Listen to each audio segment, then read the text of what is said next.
everybody, it's Keto Chef here, and today I'm going to be showing you my secret almond flour ketogenic bread. This is a great recipe, especially if you miss bread in your ketogenic diet like a lot of us do. This bread, I've been honing it in for quite a while, and I have a secret ingredient that just makes it the closest thing to any regular bread I've ever found, alright? And that secret ingredient is gelatin, alright? So you're gonna wanna make sure you have some gelatin on hand before you make this. There's a couple tips, a couple little secret things that make this bread actually work. One of the things is you wanna use parchment paper, okay? We're gonna line our bread pan with parchment paper, because this bread, no matter how much you butter your pan, tends to stick, and it's really hard to get out of the loaf pan. So lining the pan with parchment paper is definitely key, so make sure you have some of that. The other thing is your eggs.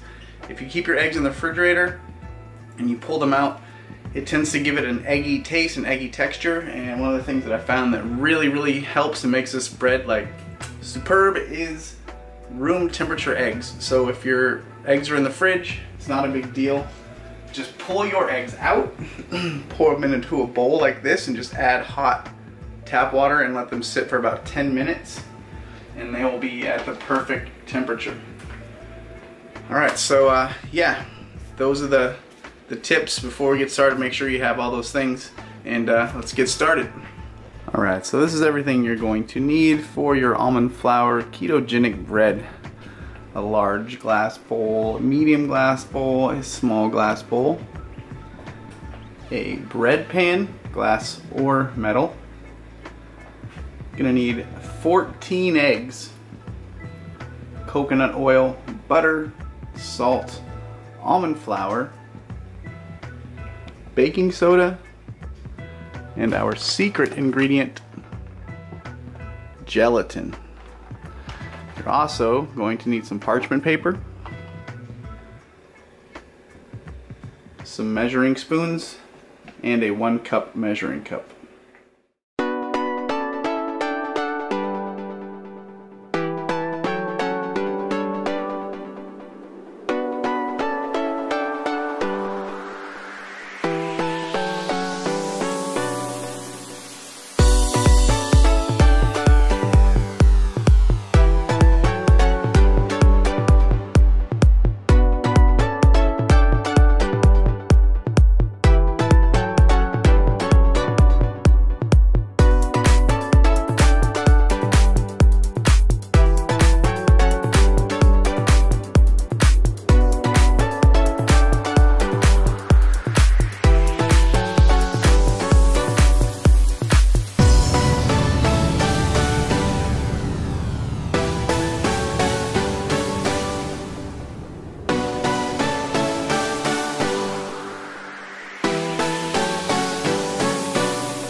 So our 40-minute timer just went off for our first loaf of bread. Let's see where we're at with that. Ooh, yeah. It's getting there. I can still see a little bit of egginess in there. And this loaf is rising a little weird, so I'm gonna rotate it. Put this side to the back, and let's try another 10 minutes. Let's make it 12.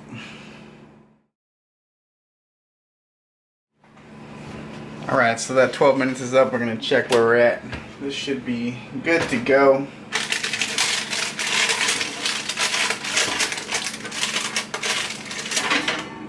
golden brown. You actually see almost like dark brown on the edges here. Well done. When you push it, it is super firm and it's good to go. So I'm gonna pull this out. Alright, so this is why I was telling you guys to use parchment paper, because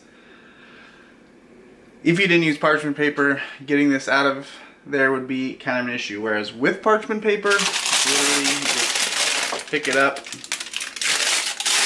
pull the parchment paper back, and you're good to go. This is like 30 seconds out of the oven. It's hot, it's hot, it's hot. Alright, so here's the true test. How does this thing slice? Take her out of the edge here.